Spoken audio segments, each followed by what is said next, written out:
Alors, on va faire les petits bonbons au chocolat. On va voir le tempérage du chocolat, le fourrage du chocolat, le démoulage du chocolat. Aujourd'hui, on est avec Stéphie. Bonjour Stéphie. Bonjour. Et on va faire fondre le chocolat. Donc là, j'ai mis de l'eau dans une casserole. Vous voyez, pour un bain-marie, on n'est pas obligé que le fond touche l'eau.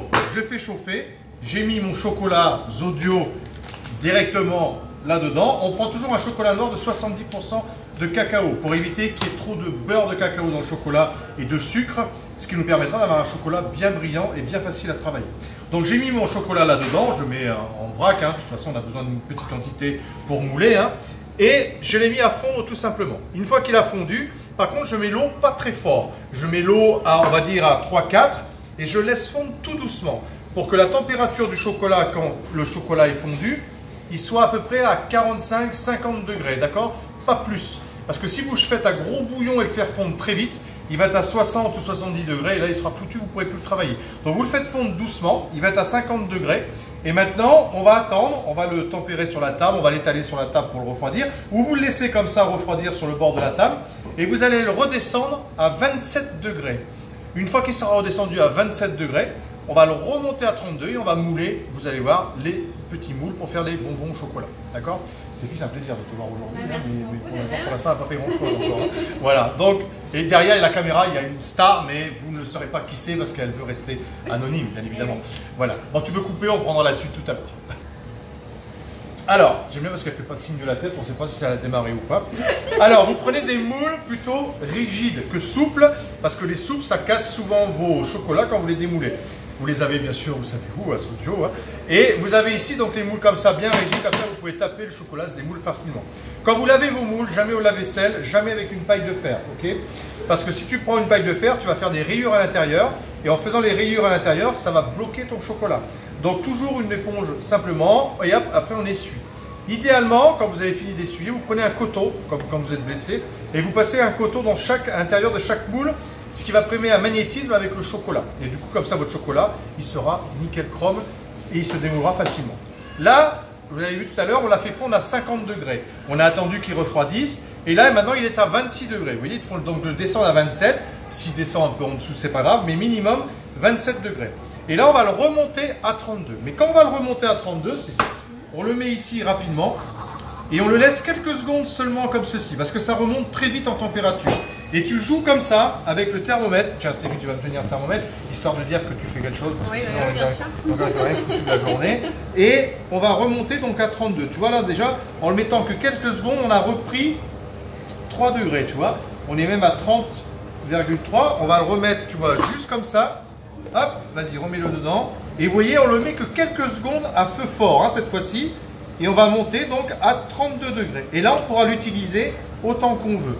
Par contre, quand on fait 32 degrés, le temps qu'on fasse les chocolats et tout, on essaie de le maintenir entre 30 et 32 degrés. Parce qu'après, s'il redescend trop, on est obligé d'attendre, de refaire tout le processus. 50 degrés, 27 et... Mets-le devant, vas-y. Et pour l'instant, on est à 30. Vous voyez, je prends vraiment mon temps pour avoir quelque chose de...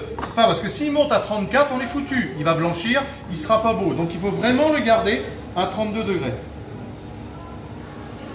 On est à 31, 32, c'est nickel. Alors, vas-y, mets-le sur le petit papier. Et là, regardez, maintenant on va mouler. Donc là, on a passé le coton, on a bien nettoyé nos moules, tout ça. On est parfait. On prend le moule comme ça et on fait tomber le chocolat dedans. Vous voyez? Et on remplit jusqu'à ras-bord pour qu'on ait bien l'intérieur de nos petits diamants qui soient complètement remplis. Vous allez voir, on en met de partout, c'est dégueulasse. Messieurs, je vous conseille que votre femme soit avec vous quand vous faites des chocolats, ce sera plus pratique pour nettoyer après. C'est parce que tout à l'heure j'ai fait une blague féministe, alors forcément elle n'était pas contente. Alors, on met comme ceci et on retourne comme ça. Et là, on tape bien pour enlever tout l'air, le surplus de chocolat, parce que bien sûr, on va les fourrer au caramel, beurre salé tout à l'heure. Donc là, on tape bien pour bien démouler. Hop, on passe rapidement le chocolat comme ceci. Voilà. Et tu peux même... Parce qu'il ne faut pas qu'il y ait de chocolat sur le bord pour que ça puisse se démouler facilement. Et là, je vais les mettre au frais, au frigo, pour vous au moins 2-3 bonnes heures. Il faut que ce soit super froid pour les démouler. Donc là, on peut les laisser 2 heures au frigo, le temps de faire les fourrages et de regarnir tout à l'heure. D'accord? Et là, de temps en temps, vous revérifiez à chaque fois que vous faites des moules, parce que là, on travaille le chocolat en transvase, donc il refroidit. Donc de temps en temps, vous leur donnez 2-3 secondes comme ça, hop, vous gardez la température 32 degrés et vous allez mouler. Donc Stéphie, tu vas t'attaquer après à démouler les chocolats. D'accord? Et on se retrouve tout à l'heure pour le fourrage et le démoulage. Voilà, donc Isabella nous a rejoint. Bonjour Isabella. Bonjour. Voilà, et Stéphie qui fout toujours rien, elle est avec nous toujours. Alors, le caramel beurre salé à la pistache, ok? On met 300 g de sucre, très précis pour avoir un caramel qui reste souple mais solide à la fois, comme un Nutella. Vous mettez 300 g de sucre, 60 g d'eau et vous remuez comme ceci. Quand vous faites un caramel, vous remuez jamais avec une cuillère tant qu'il n'est pas prêt, sinon il cristallise. Si vous êtes doué, vous pouvez le faire à sec, mais il faut bien maîtriser la cuisson à sec. Là, je démarre toujours à fond le caramel, jamais à feu doux. Et là, je remue de temps en temps ma casserole et je le fais bouillir jusqu'à une coloration blonde. On verra tout à l'heure quand il va être blond. On y mettra ensuite les 216 g de beurre demi-sel. On y mettra 140 g de crème liquide entière et on y mettra une grosse cuillère de pâte à pistache également. D'accord? Donc, on peut couper le temps que le caramel se fasse. Alors, Julie est derrière la caméra, hein, les enfants. Julie est derrière la caméra. Pas les carnets de Julie, hein, parce qu'elle ne ressemble pas du tout à Julie, les carnets de Julie. Mais voilà, bref, ça c'est la parenthèse. On a un caramel, tu vois, qui colore et là qui est quasiment prêt. On ne fait pas trop foncé pour pas qu'il soit trop amer. Et j'y mets donc dedans directement le beurre, les 216 g, les 140 g de crème liquide. Hop, j'y mets une cuillère de pâte à pistache, voilà, hop, et je remets sur le feu très très fort, d'accord? Et là, je peux remuer avec une cuillère. Et en fait, on met toujours sur feu très très fort le caramel, surtout quand on y met le beurre et tout, parce que si tu mets à feu doux, le gras du beurre va sortir lentement et il ne s'intégrera pas dans le caramel, ton caramel sera foutu. Donc c'est pour ça que tu fais fondre toujours à fond la caisse. Et vous allez voir, on a un caramel un peu vert, hein, ce qui va être un peu rigolo, hein, ça va changer un peu, c'est le Shrek.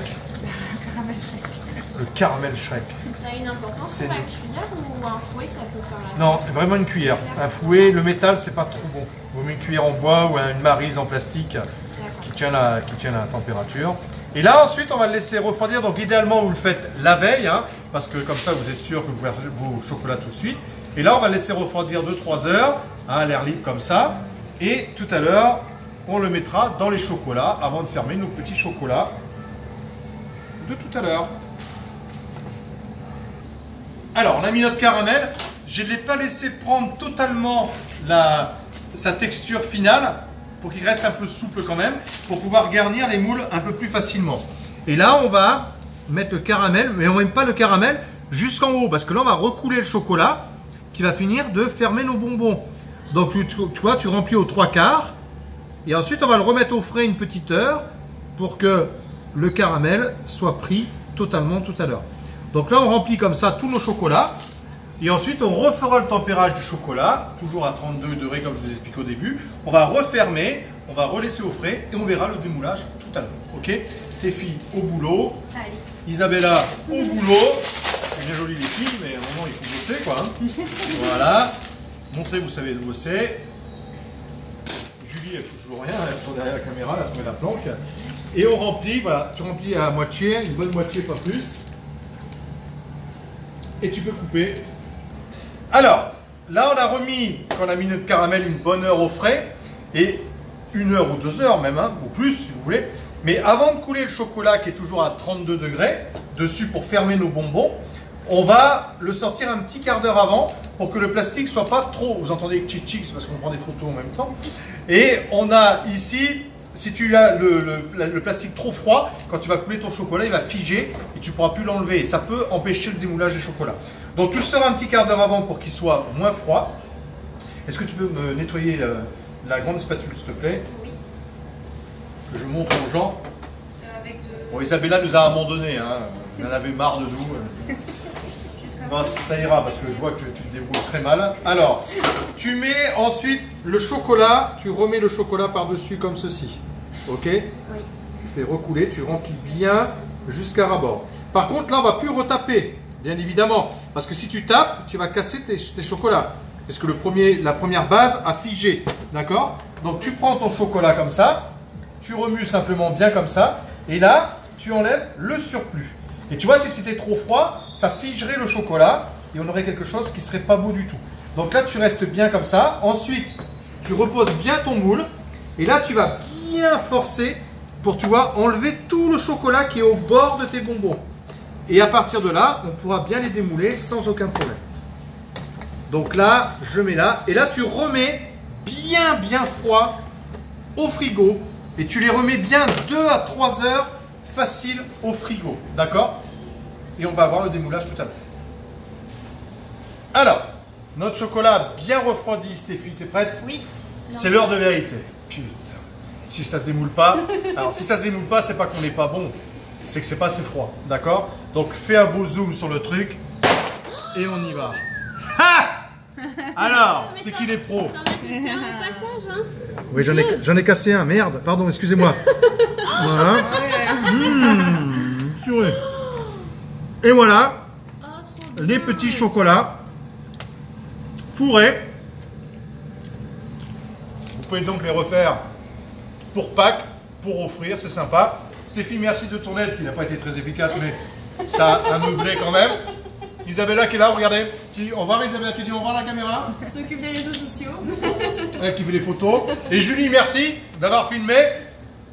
A bientôt les petits toquets pour d'autres recettes.